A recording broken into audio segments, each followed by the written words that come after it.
ఎన్నికల ముందు యుద్ధరంగాన్ని తలపించిన పల్నాడు ప్రాంతం ఇప్పుడు సైలెంట్ అయింది. వైసీపీ, టీడీపీ నేతలు ఎవరూ తమ నియోజకవర్గాల్లో కనిపించడం లేదట. ఇంతకు పల్నాడులో రాజకీయ నాయకులు ఇలా సైలెంట్ అవడానికి కారణమేంటి?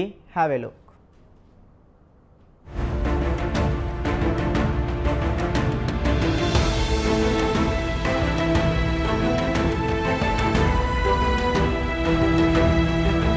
కొంతకాలం క్రితం వరకు ఆ ప్రాంతం పేరు వింటేనే జనాలు హడిలిపోయారు.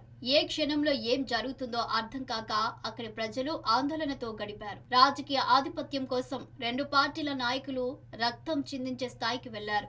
డి అంటే డి, సై అంటే సై అనేలా అక్కడి రాజకీయాలు నడిచాయి. కానీ ఇప్పుడు అసలు ఆ ఊసే లేకుండా మారిపోయింది. కూటమి అధికారంలోకి వచ్చిన తర్వాత ఆ ప్రాంతంలో ప్రశాంతత నెలకొంది. అదే పల్నాడు ప్రాంతం. ఉమ్మడి గుంటూరు జిల్లాలోని పల్నాడుకు రాజకీయ పరంగా అత్యంత ప్రాధాన్యత ఉంది. ఇక్కడి నాయకుల మధ్య వైరం రాయలసీమ ఫ్యాక్షన్ కూడా మరిపిస్తుంది. ఎన్నికల సమయంలో దేశవ్యాప్తంగా పల్నాడు రాజకీయ కక్షలు సంచలనం సృష్టించాయి.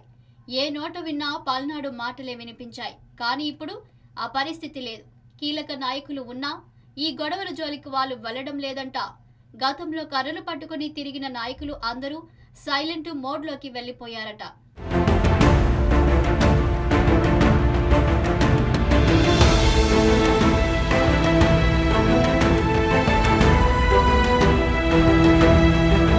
పల్నాడు ప్రాంతం అంటేనే దూకుడైన రాజకీయాలకు పెట్టింది పేరు. ఎన్నికలు వచ్చాయంటే ఏ మూల ఏం జరుగుతుందో అని సాధారణ ప్రజానికం భయపడుతూ ఉంటారు. ఎన్నికలు వస్తే ఎంతమంది బలైపోతారో అనే ఆందోళన రాజకీయ వర్గాల్లో ఉంటుంది.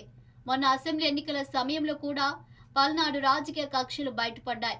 కానీ కొంతకాలంగా ఇక్కడంతా స్తబ్దత నెలకొంది. పల్నాడు ప్రాంతం నుంచి ఎంతో మంది నాయకులు పలు పార్టీల నుంచి చట్ట సభలకు ఎన్నికయ్యారు. ఈ ప్రాంతంలో పత్తిపాటి పుల్లారావు, కన్నా లక్ష్మీనారాయణ, జీవీఎస్ ఆంజనేయులు, ఎరపతినేని శ్రీనివాసరావు, పిన్నెల్లి రామకృష్ణారెడ్డి, బొల్లా బ్రహ్మనాయుడు, అంబటి రాంబాబు వంటి సీనియర్ రాజకీయ నాయకులు ఉన్నారు. ఎప్పటి నుంచో ఈ ప్రాంతంలో రాజకీయ నాయకులు తమ ఆధిపత్యం కోసం హత్య రాజకీయాలను కూడా ప్రోత్సహించారనే అపవాదు కూడా ఉంది.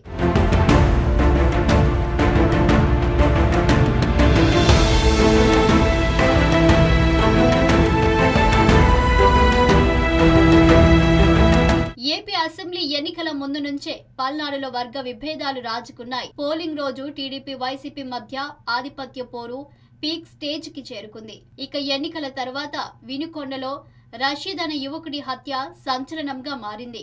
ఎన్నికల అనంతరం వైఎస్ జగన్ మొదటిసారిగా వినుకొండలోనే పర్యటించారు. అప్పటి వరకు ఆ వర్గ విభేదాల వేడి అలాగే కొనసాగింది. మరి ఏమైందో ఏమో తెలియదు గాని ఇటీవల కాలంలో పల్నాడు ప్రాంతంలో రాజకీయాలు ఒక్కసారిగా చల్లబడ్డాయి.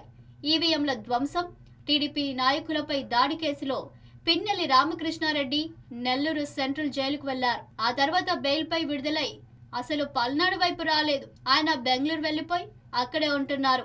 వైసీపీ జిల్లా అధ్యక్షుడిగా ఉన్న పిన్నెల్లి అసలు జిల్లాకే రాకపోవడంతో కార్యకర్తలు కూడా సైలెంట్ అయ్యారు. పార్టీ పరంగా కూడా ఎలాంటి కార్యక్రమాలు నిర్వహించకపోవడంతో కార్యకర్తలు గడప దాటి బయటకు రావడం లేదంట. ఇక ఇదే ప్రాంతంలోని పలు నియోజకవర్గాల నుంచి పోటీ చేసిన వైసీపీ నాయకులు కూడా తమ సొంత నియోజకవర్గాలకు దూరంగానే ఉంటున్నారట. ఇప్పుడు అక్కడకు వెళ్తే మళ్ళీ ఏ గొడవలు స్టార్ట్ అవుతాయో అనే భయంతో హైదరాబాద్, బెంగళూరు, చెన్నై వంటి ప్రాంతాల్లో తలదాచుకుంటున్నారట. దీంతో పల్నాడులో వైసీపీని పట్టించుకునే వారే కరువయ్యారు.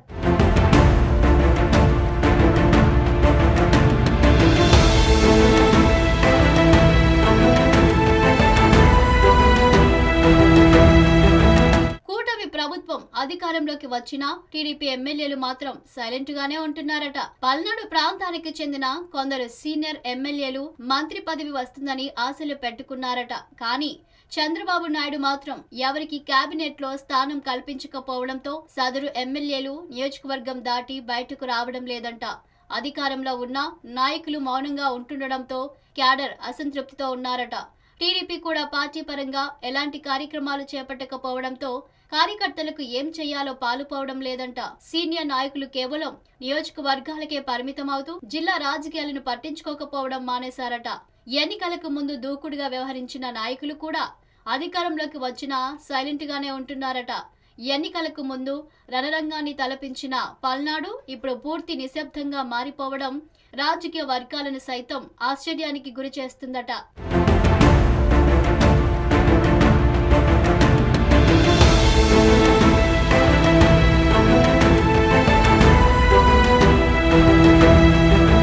మంత్రి పదవులు రాకపోవడంతో టీడీపీ ఎమ్మెల్యేలు సైలెంట్ గా మారడం, ఓడిపోయిన వైసీపీ ఎమ్మెల్యేలు పల్నాడుకు దూరంగా ఉండడంతో గతంలో ఉన్న ఉత్సాహం ఇప్పుడు ఇరు పార్టీల క్యాడర్లో కనిపించడం లేదంట. కనీసం టీడీపీ కార్యకర్తలు ఏదైనా హడావిడి చేస్తే మళ్లీ రంగంలోకి దూకుదామనుకుంటున్న వైసీపీ వాళ్ళు కూడా ఇప్పుడు డీలా పడ్డారట. త్వరలో స్థానిక సంస్థల ఎన్నికలు రాబోతున్నాయి. అయినా సరే ఇరు పార్టీల్లో ఎలాంటి హడావిడి లేకపోవడం స్థానికులను కూడా ఆశ్చర్యపరుస్తుందట. అయితే ఇది తుఫానుకు ముందు ప్రశాంతత ఏమో అనే ఆందోళన కూడా నెలకొందట. లోకల్ బాడీ ఎలక్షన్లు వస్తే రాజకీయం మళ్లీ ఊపందుకుంటుందని పలువురు అంచనా వేస్తున్నారు. అప్పుడు టీడీపీ వైసీపీల మధ్య మళ్లీ ఆధిపత్య పోరుకు తెరలేస్తుందని అనుకుంటున్నారు.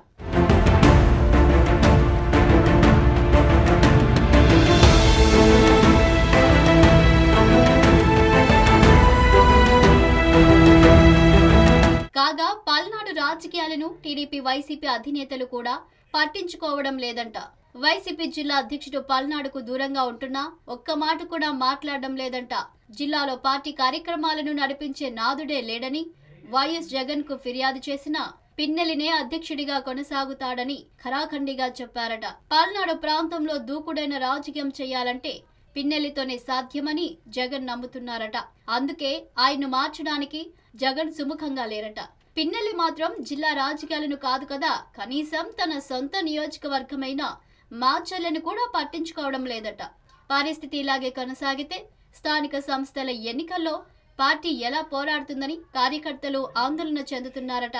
కూటమి ప్రభుత్వంలోని టీడీపీ ఏ క్షణమైనా యాక్టివేట్ అవుతుందని, కానీ వైసీపీ పరిస్థితే ఎటు కాకుండా ఉందని భయపడుతున్నారట.